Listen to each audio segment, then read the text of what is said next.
Good morning and welcome to the new episode of Dr. Lamba's Awakening Call. In Hindu culture, it's presumed that after death you have to cross an ocean called Bhav Sagar, and that ocean you have to cross depending on your work, your actions, your karma in this life. And then it's decided where you go. And you have to swim across that ocean full of turbulence, full of troubles, like our life is. In fact, it's a reflection of our common life. But Guru Granth, the holy book of Sikhs, teaches us that apart from Bhav Sagar, you have to also have Sukh Saagar. And Sukh Saagar is the ocean of bliss. It teaches about. The beauty is that both the Bhav Sagar and Sukh Saagar have to be crossed not after death, but while you are still living. It's a part of your daily existence. Now this thing changes the whole concept because Sukh Sagar, the ocean of bliss, you can realize. And once you realize that, then where's the need of heaven? You are in heaven yourself. It, Guru Granth guides you to realize Sukh Sagar here and now, not after death, literally. And what does Sukh Sagar mean? It means ocean of eternal bliss, peace, joy and happiness. And this is mentioned on Guru Granth, page 344. And this is a hymn by Bhagat Kabir. Sukh Sagar mein ramyo Kabir. That Kabir is immersed in Sukh Sagar. So in this context, we have to see how does Guru Granth and the hymns contain it reflect. And when you study it, we talk about what is Sukh Sagar, where is it located, how can we all experience this Sukh Sagar, and what inhibits us from realizing this Sukh Sagar. According to Guru Granth, this Sukh Sagar, the ocean of bliss, is none other than wisdom, virtues, Sachkhand, Hari Naam, name of the God, Bhakti, Gurmukhut, Vivek, Vivek is sense of discrimination, Buddhi, intellect, absorption of mind in Chit, the consciousness, which transcends Maya. Maya is illusion, and abides in Mool, the Ram, Prabhu, Gobind, Allah, whatever you call it. It's pure awareness, it's true nature. And Naam is consciousness, Shabad, the word. So the whole thing ultimately comes to that if you meditate and use Shabad, and Shabad is not a hymn only, is the name of the God. And what is the name of God? Yourself. Because you represent, you are a part of the God and God is a part of you. So that's why on page 998, the word Sukh Sagar is defined. When Kabir says that Sukh Sagar, Ramyo Kabir, and then he goes on to explain that Sukh Sagar is in the name of the God. On page 998 it says, Sukh Sagar Amrit Har Naam. So Amrit Hari Naam, the name of the God is Sukh Sagar itself.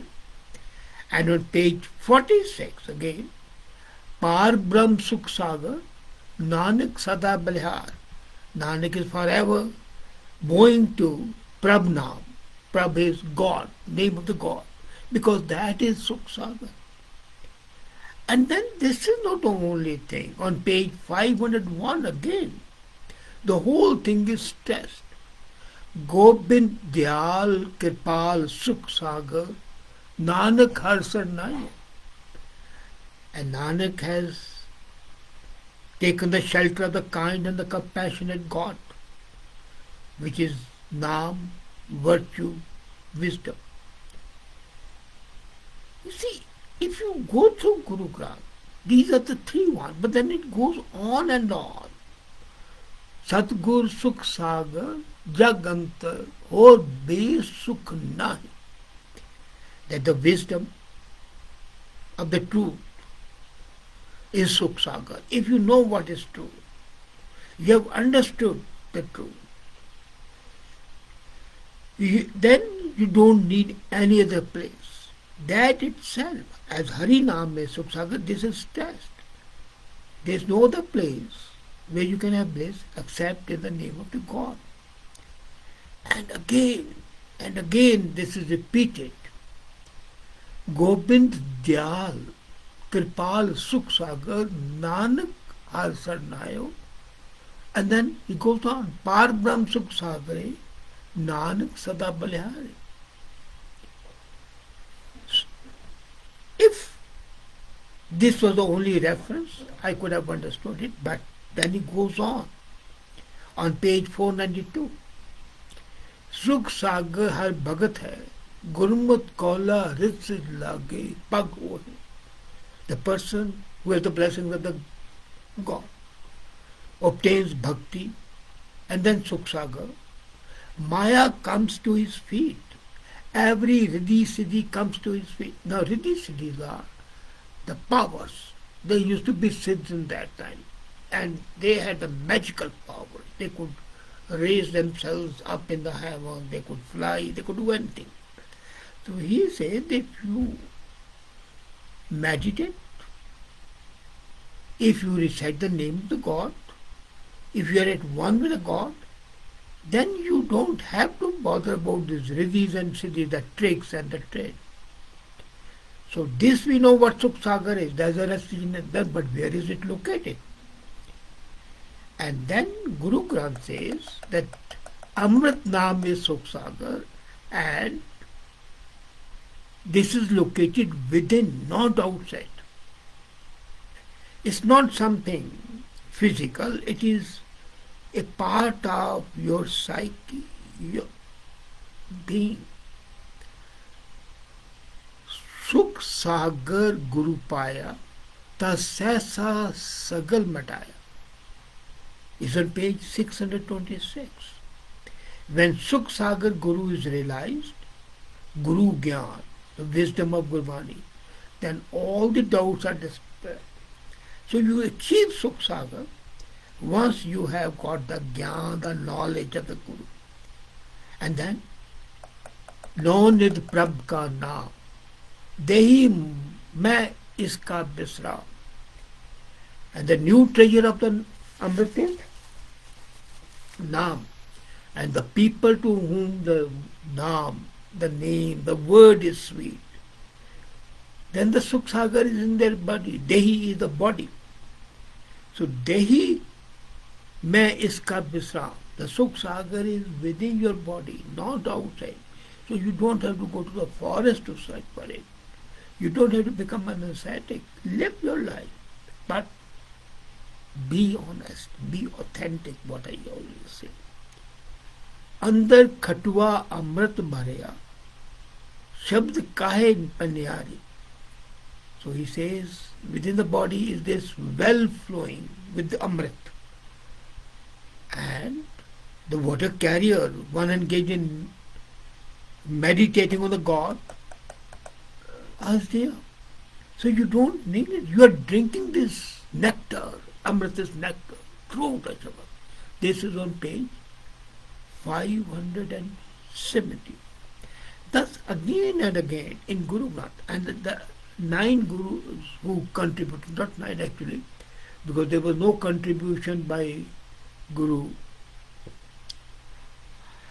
Harkishan, there is no contribution by Guru Gobind Singh in Guru Granth, otherwise there is. So again and they say that all the salvation your happiness, your ecstasy are here within you. And that is quite averse to the concept of Hinduism here. Because in Hinduism, you have to go in the rituals. Here there are no rituals. Don't have to be an ascetic. You don't have to be a yogi. You have to just recite the name and be immersed in that. And if you're immersed in that, then the happiness, the bliss is within you. You don't have to go and search for it. As a matter of fact, the same is repeated in Sufi poetry, that if by bathing in the holy waters you would have received heaven, then all the fish would receive it. No, it doesn't. And this Sukh Saagar, which is in the body, has to be realized. But how to realize it? What inhibits you from realizing it? Now, before we say that, should we understand that Sukh Saagar is not after death. Bhav Sagar Sukhmai. Bhav Sagar is within you. And it is to be realized now. It has to be realized by reciting the word. Now, to realize Sukh Saagar, you have just to become like Nanak, like Kabir, like Bhagat and others. But what's our impediment? According to Guru Granth and Gurbani, the reason we cannot experience Sukh Saagar is that we do not really love the name. And then on page 565 in Guru Granth it's written, Man mukh bhule bikh lage, ahla janam gawaya, har ka naam sada Sukh Saagar, sata sabda bhaya. That the people go astray. They are attached to the poison of illusion, Maya, and they waste this rare life. Life is precious, they waste it. But Hari name is far above of Sukh Saagar, which you can only achieve through the word, the naam, the shabad. Here he uses the word manmukh. Manmukh is who doesn't believe or doesn't indulge in these meditation activities. Gurmukh, the face of the God. Manmukh, the face of the man. The manmukh is a person who just pays lip service, is ritualistic, is a robotic learning, reading of the Guru. And Guru Gurbani was, without understanding it, without thinking. They consider it as a profession, as a way of work, rather than as a dedication. And they offer the Mayak prayers, show of religiosity, which is contradictory to the whole teaching. And that's not only in this religion, that happens everywhere.